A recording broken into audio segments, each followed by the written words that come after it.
Thank you, Senator Feinstein. Good to see you, Mr. Director.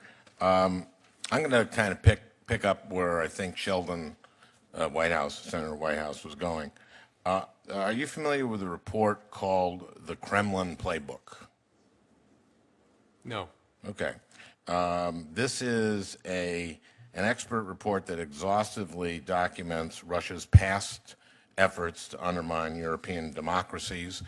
According to the report, Russia is known to cultivate close ties with business and political leaders in target countries.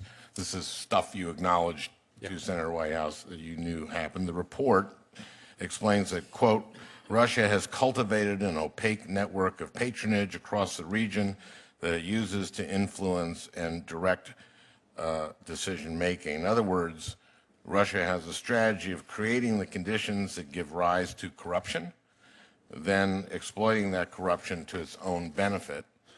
In the intelligence community's unclassified assessment of the Russian campaign to influence the American election, our nation's intelligence agencies write, quote, Putin has had many positive experiences working with Western political leaders whose business interests made them more disposed to deal with Russia.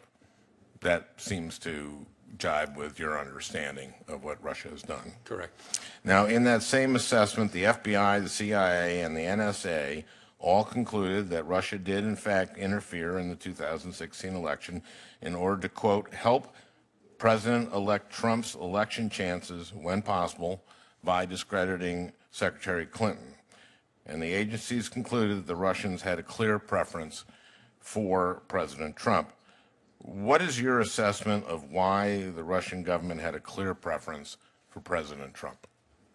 The intelligence community's assessment had a couple of parts with respect to that. One is he wasn't Hillary Clinton, who Putin hated and wanted to harm in any possible way. And so he was their opponent, so necessarily they supported him. And then also this second notion that the intelligence community assessed that Putin believed he would be more able to make deals, reach agreements with someone with a business background than with someone who had grown up in more of a government environment. Okay, well, I'm curious about just how closely Russia followed the Kremlin playbook when it meddled in our democracy, specifically whether the Russians had a preference for President Trump because he had already been ensnared in their web of patronage. Web of patronage is a quote from the report. Is it possible that in the Russians' view, Trump's business interests would make him more amenable to cooperating with them, quote, more disposed to deal with Russia, as the IC report says? That was not the basis for the IC's assessment. Okay, well, I just said, is it possible? I see. You don't want to speculate. Yeah, because possible questions are hard for me to answer. Yeah. Well, in order for us to know for certain whether President Trump would be vulnerable to that type of exploitation, we would have to understand his financial situation. We'd have to know whether or not he has money tied up in Russia or obligations to Russian entities. Do you agree? That you would need to understand that to evaluate that question? Yeah. I don't know. Well, it seems to me that there's reason to believe that such connections exist. For example, the president's son, Donald Trump Jr., told real estate developers in 2008 that, quote, Russians make up a pretty disproportionate cross-section of a lot of our assets.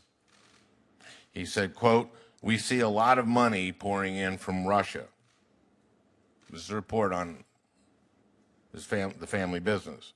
In 2013, President Trump held a Miss Universe pageant in Moscow, and the pageant was financed by a Russian billionaire who was close to Putin. And President Trump sold a Palm Beach mansion to a Russian oligarch for $95 million in 2008. That's $54 million more than he paid for it just 4 years prior. Those are three financial ties that we know of, and they're big ones. Director Comey, the Russians have a history of using financial investments to gain leverage over influential people and then later calling in favors. We know that. We know that the Russians interfered in our election, and they did it to benefit President Trump. The intelligence agencies confirmed that. But what I want to know is why they favored President Trump. And it seems to me that in order to answer that question, any investigation into whether the Trump campaign or Trump operation colluded with Russian operatives would require a full appreciation of the president's financial dealings. Director Comey, would President Trump's tax returns be material to such an investigation? That's not something, Senator, I'm going to answer. Does the investigation have access to President Trump's tax returns? I have to give you the same answer. Again, I hope people don't overinterpret my answers, but I just don't want to start talking about anything, what we're looking at and how. Director Comey, we continue to learn about ties between Russia and former members of the president's campaign and current senior members of his administration. Jeff Sessions, Attorney General, and former campaign advisor Carter Page, former campaign advisor Paul Manafort, former campaign manager Paul Manafort. Also, he was chief strategist Rex Tillerson, Secretary of State Roger Stone, political mentor and former campaign advisor Michael Flynn, former national security advisor Jared Kushner, White House senior advisor and son-in-law. Now, we don't even know if this list is exhaustive, but I think you might see where I'm going, and these connections appear against a backdrop of proven Russian interference in the election, interference that the intelligence community has concluded was designed to favor President Trump. I know I'm hitting my time, but let me ask one question.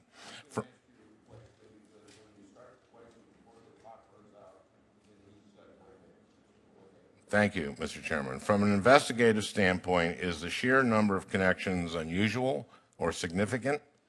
What about each individual's proximity to the president? Is it unusual for individuals in these important roles to have so many unexpected and often undisclosed ties to a foreign power? I have to give you the same answer. That's not something I can comment on. Okay. Thank you, Mr. Chairman.